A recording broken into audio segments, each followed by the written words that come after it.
What's going on, YouTube fam? It's your boy Tony 2 Times, and we back with another episode of Hood Tales, man. Before I start, be sure to like, share the video, subscribe if you haven't already, hit that notification bell for future uploads. Today we taking it to the Bronx, New York. Let's get right into it. The Bronx, New York, or Boogie Down Bronx. The borough in New York where hip-hop started, where legends are made, such as the late great Big Pun, Fat Joe, My Son, and many more.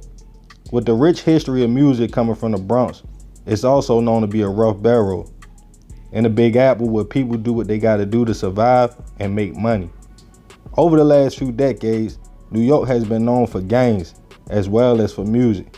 Whether it's big gangs like the Crips and Bloods or homegrown squads from different boroughs, we all know the big city with the bright lights and fast pace also has a cruddy side and a dark underworld that's known for getting down. In today's episode of Hood Tales, we will be discussing a group of young men and women from the Bronx that went by the name 6 Wild. The squad allegedly made money in different ways, from robbing trap houses or dope boys to hits, home invasions, taking the product and selling it through the streets of the Bronx. The Melrose section of the Bronx was the place where 6 Wild were most active, allegedly running their operation between 166th and 167th Street and College Avenue, and 164th to 167th Street between Grand Concourse and Clay Avenue. The gang leader had a philosophy of letting the foot soldiers or younger members of the Six get their hands dirty or doing the more serious crimes because they would get less time if caught. Plus they could show their loyalty to the gang. Main targets for the organization was trappers. They would do some homework, find out where the stash houses were located, how much was being made. Once the move was ready, they would allegedly use females to gain access to the location. Once members were in, tactics would start. Whether it was tying them up, beating them, torture, whatever they had to do to get the packs and money that they came for. Since the dope boys was in the streets themselves, 6 Wild felt as though they couldn't tell the police or report it. They would just keep it in the streets. If everything went good, the squad would take the product and money, and all proceeds went back into the gang. On one alleged situation, the squad was hunting, looking for a dope boy, but instead ran into his brother. Asking the brother where the money and product was at, the young man responded it wasn't nothing there.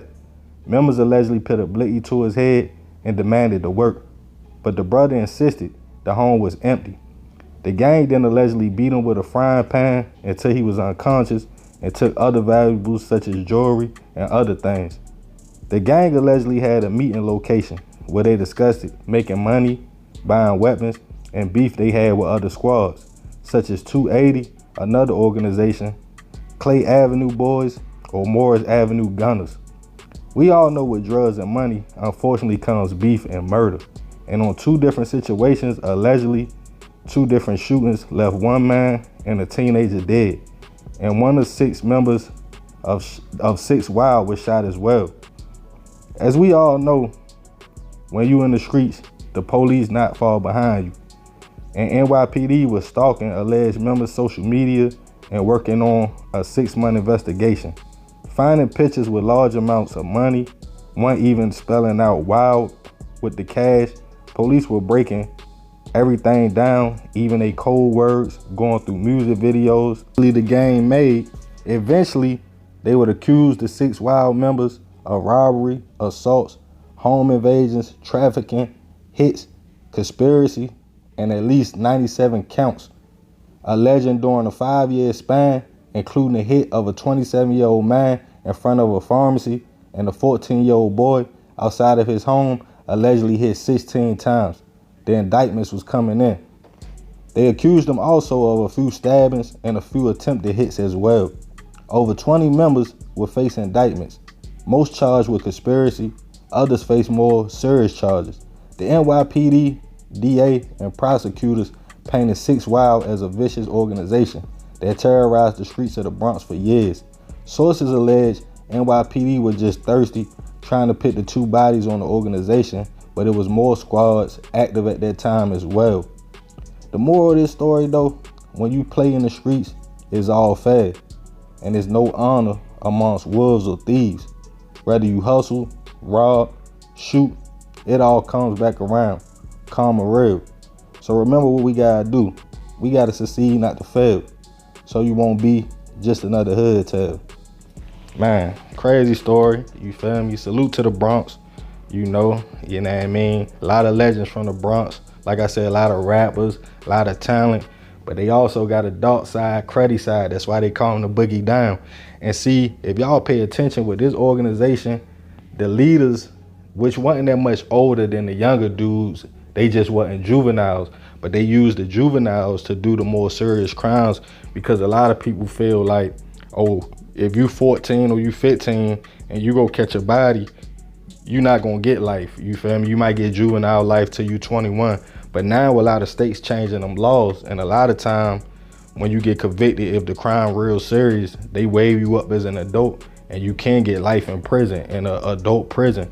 And then with the females, a lot of dudes don't be thinking when you out there, you running a trap or whatever, you got the females in there, they smoking with you, y'all cooling or whatever. You don't know who they with or what they got going on. So it's easy for them to use a female to gain access, because for some reason dudes trust females, and then once they get in, it's over. They got you. Crazy story though, man. And somebody was comparing them to like The Wire, and how Omar had his crew set up or whatever, how they just hit stash houses or whatever. But what they did, allegedly, they had music videos. You know, they was basically trying to, you know, get money by any means necessary. And that's a lot of organizations, no matter where you at. But yeah, man, somebody told me they wanted me to touch on the Bronx, you feel me? Shout out the Bronx, you know what I mean? Shout out the whole NY. I rock with New York. But man, you know, like these indictments in New York be coming different. Like it don't be like 5, 10 people, it be 27, 28, 30 people. So, you know, they was allegedly getting down. And see, a 5-year run in the streets, that might not sound long, but that's a long run to be out here allegedly doing crime. So of course NYPD was on them. They put the names and faces together. Like I say, they broke down their slang. They knew their code words. They knew everybody in the organization. So their whole thing was to dismantle the organization. And that's what happened, man. Once they come for you, they try to get the whole squad. But yeah, man, this is another episode of Hood Tales. Be sure to like, comment, share the video. If you're new to the fam, be sure to subscribe, hit that notification bell. I love y'all, fam. We on that road to 50K. I'm out.